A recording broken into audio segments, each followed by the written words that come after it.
मोहन बेटा, जरा पानी वानी तो पी लो। तुम तो कितनी मेहनत करते हो। हाँ चाचा, क्या करूं, बिना मेहनत के तो कुछ होगा भी नहीं। हाँ बेटा, तुम्हारी इसी मेहनत की वजह से ही तुम इस छोटे से खेत में दोगुनी फसल उगा पाते हो।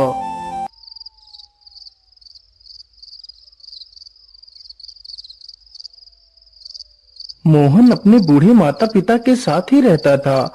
मोहन के पिता की तबीयत हमेशा खराब ही रहती थी। घर की सारी जिम्मेदारियां मोहन के कंधों पर ही थी। पिताजी, आज तो आपकी दवाई खत्म हो गई है। कोई बात नहीं बेटा, तुम कल मेरे लिए दवाई ले आना।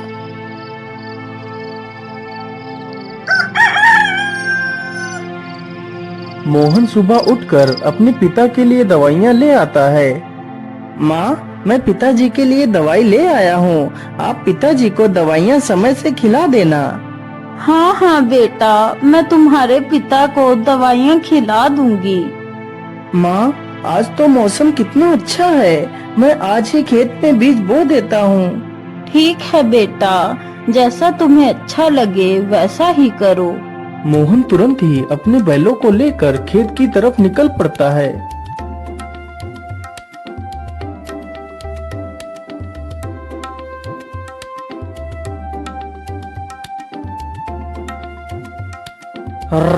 चल चल चल चल चल, आज हमें इस खेत को जोतना है और इसमें बीज बोना है। मोहन कुछ ही देर में सारा खेत जोत देता है और बीज बो देता है।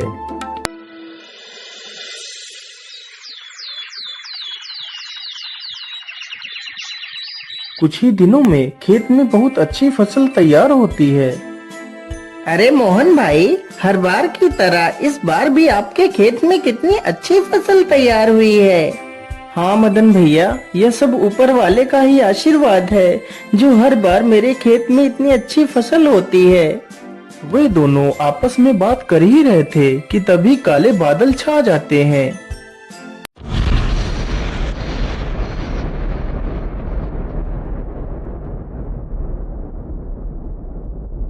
अरे मोहन भाई, यह अचानक से काले बादल कहाँ से आ गए। मुझे लगता है आज तो कितनी जोर का तूफान आने वाला है। चलो जल्दी से घर चलते हैं। अरे मदन भाई, ठीक ठीक बोलो। यदि तूफान आ गया तो हमारी सारी फसलें बर्बाद हो जाएंगी।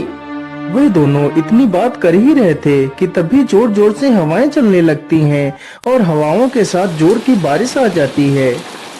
अरे ये क्या हो गया, ये तो बहुत जोर की बारिश आ गई। अरे मोहन भाई, यहाँ से जल्दी चलो, नहीं तो हम लोग भीग जाएंगे। दोनों जल्दी से एक बड़े से पेड़ के नीचे जाकर खड़े हो जाते हैं। मदन भाई, यदि ऐसे ही बारिश होती रही तो हमारी सारी फसलें बर्बाद हो जाएंगी। कुछ ही देर में बारिश के साथ साथ ओले भी गिरने लगते हैं। देखते ही देखते कुछ देर में ही सारी फसलें बर्बाद हो जाती हैं। हाय हाय, ये क्या हो गया। हे ऊपर वाले, ये तूने क्या कर दिया। अब तो सारी फसलें बर्बाद हो चुकी हैं। अब मैं क्या खाऊंगा और अपने बूढ़े माता पिता को क्या खिलाऊंगा।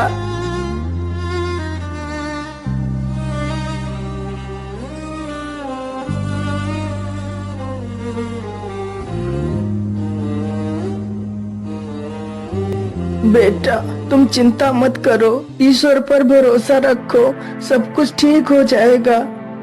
नहीं पिताजी, अब कुछ भी ठीक नहीं होगा। हमारी सारी फसलें तो नष्ट हो चुकी हैं। अब हम क्या करेंगे पिताजी। बेटा, तुम चिंता मत करो। तुम कल ही सेठ धनपति राम के घर चले जाना, वह तुम्हें काम पर जरूर रख लेंगे।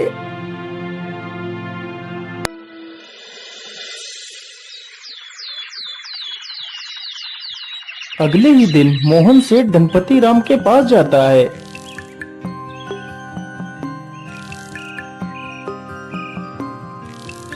सेठ जी, मैं बहुत परेशानी में हूँ, कृपा कर मुझे किसी काम पर रख लीजिए। मोहन सेठ को अपनी सारी कहानी सुनाता है। सेठ जानता था कि मोहन बहुत मेहनती इंसान है। वह कम खेत में ही दोगुनी फसल उगा लेता है। यदि वह मोहन को काम पर रख लेगा तो उसे दोगुना फायदा होगा, लेकिन सेठ उसकी मजबूरी का फायदा उठाना चाहता था। हाँ हाँ मोहन, मैं तुम्हें काम पर तो रख लेता, लेकिन मेरे पास अभी तुम्हारे लिए कोई काम नहीं है। तुम अभी अपने घर वापस लौट जाओ। जब मेरे पास काम होगा तो मैं तुम्हें बुला लूंगा। नहीं नहीं सेठ जी, आप तो मेरी मजबूरी जानते हैं। यदि मुझे काम नहीं मिला तो मेरे माता पिता भूखों मर जाएंगे। मुझ पर तरस खाइए सेठ जी, मुझे काम पर रख लीजिए। अरे वाह वाह, जैसा मैंने सोचा था बिल्कुल वैसा ही हो रहा है। यही अच्छा मौका है इससे कम पैसे में ज्यादा काम करवाने का। अच्छा अच्छा ठीक है, मैं तुम्हें काम पर तो रख सकता हूँ, लेकिन मैं वैसे तो सारे मजदूरों को 300 रुपए देता हूँ, लेकिन मैं तुम्हें सिर्फ 200 रुपए दूंगा। यदि मंजूर है तो बोलो। हे भगवान, क्या करूं? यहाँ पर काम करने के अलावा तो मेरे पास दूसरा कोई रास्ता भी नहीं है। ठीक है सेठ जी, मैं 200 रुपए में ही काम कर लूंगा। मोहन अगले दिन से ही सेठ के घर काम करने लगता है। इसी प्रकार मोहन को काम करते करते पूरा 2 महीना गुजर जाता है। मोहन ने सेठ के खेत में दोगुनी फसल उगा दी। यह देखकर सेठ बहुत खुश हो जाता है। अरे वाह, मोहन ने तो इस बार कितनी अच्छी फसल उगाई है। वैसे अब तो मोहन का कोई काम भी नहीं है। मैं ऐसा करता हूँ, इसे आज की मजदूरी देकर काम से निकाल देता हूँ और इसकी 2 महीने की मजदूरी भी नहीं दूंगा। अरे मोहन, ये लो तुम्हारी आज की मजदूरी। अब तुम्हें कल से काम पर आने की कोई आवश्यकता नहीं है। लेकिन सेठ जी, आप अचानक से मुझे काम से क्यों निकाल रहे हैं? क्या मुझसे कोई गलती हो गई मालिक? नहीं मोहन, तुमसे कोई गलती नहीं हुई है। अभी मेरे पास तुम्हारे लिए कोई काम नहीं है। जब मेरे पास काम होगा तो मैं तुम्हें जरूर बुला लूंगा। लेकिन मालिक, यदि आप मुझे काम से निकाल देंगे तो मैं भूखों मर जाऊंगा। मैं अपने पिता के लिए दवाइयाँ कहाँ से लाऊंगा? मुझ पर दया कीजिए सेठ जी। सेठ मोहन की एक बात भी नहीं सुनता और उसे काम से निकाल देता है।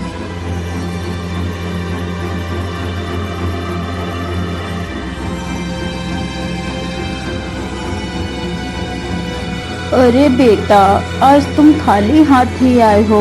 आज तुम घर का राशन तो लाए ही नहीं। माँ, मुझे माफ कर दीजिए। अब मैं आपके लिए कुछ भी नहीं कर सकता।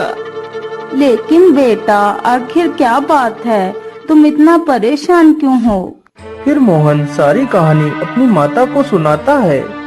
अब आप ही बताइए माँ, मैं क्या करूँ? कहाँ काम करूँ? किसके सामने हाथ फैलाऊं? बेटा, तुम परेशान मत हो। हम लोग आज पानी पीकर ही सो जाएंगे। वैसे भी मुझे तो भूख नहीं लगी है। और बेटा, तुम हार मत मानो। तुम कल फिर से सेठ के पास जाना। हो सकता है सेठ तुम्हें काम पर रख ले।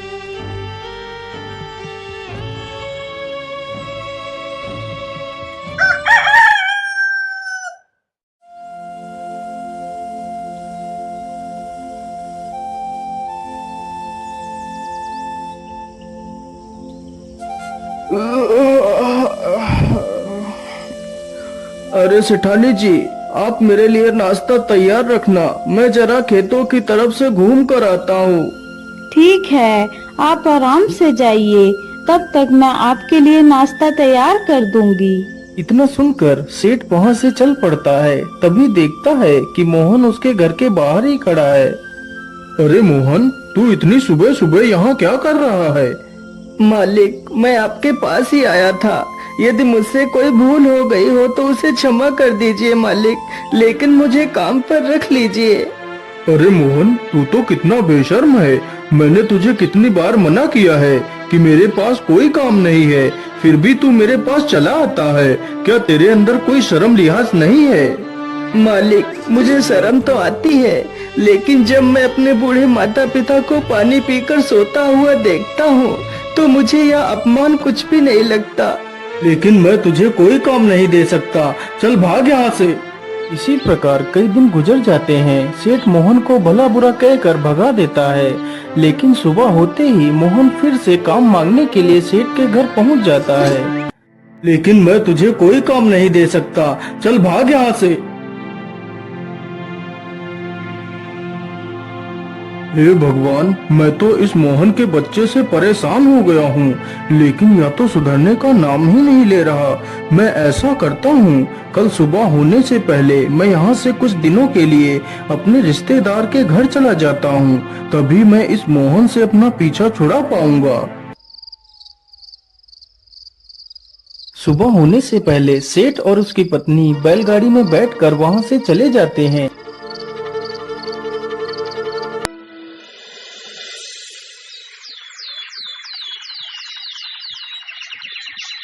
उधर मोहन रोज की तरह फिर से सेठ के घर आता है तो देखता है, अरे ये क्या, आज तो सेठ के घर ताला लगा हुआ है। इसका मतलब सेठ जी कहीं बाहर गए हैं। मैं ऐसा करता हूँ, यहीं पेड़ के नीचे बैठकर सेठ जी का इंतजार करता हूँ। इतना सोचकर मोहन पेड़ के नीचे बैठ जाता है और सो जाता है। तभी कुछ चोर सेठ के घर के पास आते हैं।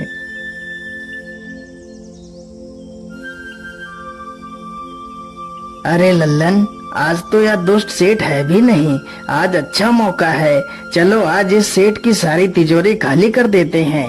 चोर जल्दी से एक पत्थर उठाता है और ताले को तोड़ने लगता है।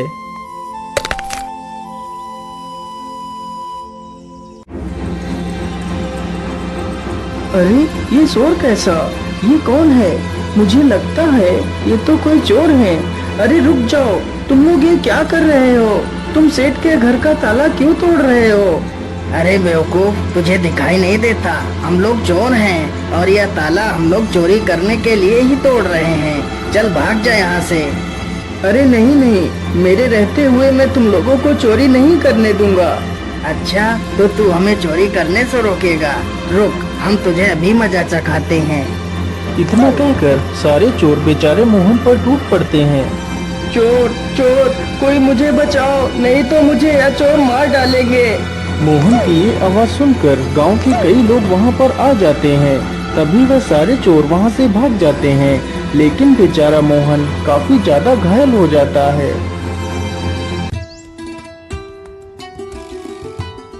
अरे सेठानी जी, अब तो हमें यहाँ पर कई दिन गुजर चुके हैं, चलो अब हमें घर वापस चलना चाहिए।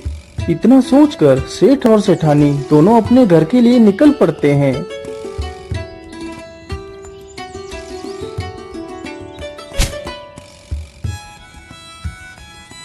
अरे वाह, जैसा मैंने सोचा था बिल्कुल वैसा ही हुआ। अब तो मोहन से मेरा पीछा छूट गया। लेकिन ऐसा कैसे हो सकता है? मोहन आज भी नहीं आया। मोहन इतनी जल्दी हार मानने वालों में से नहीं है, फिर वह आया क्यों?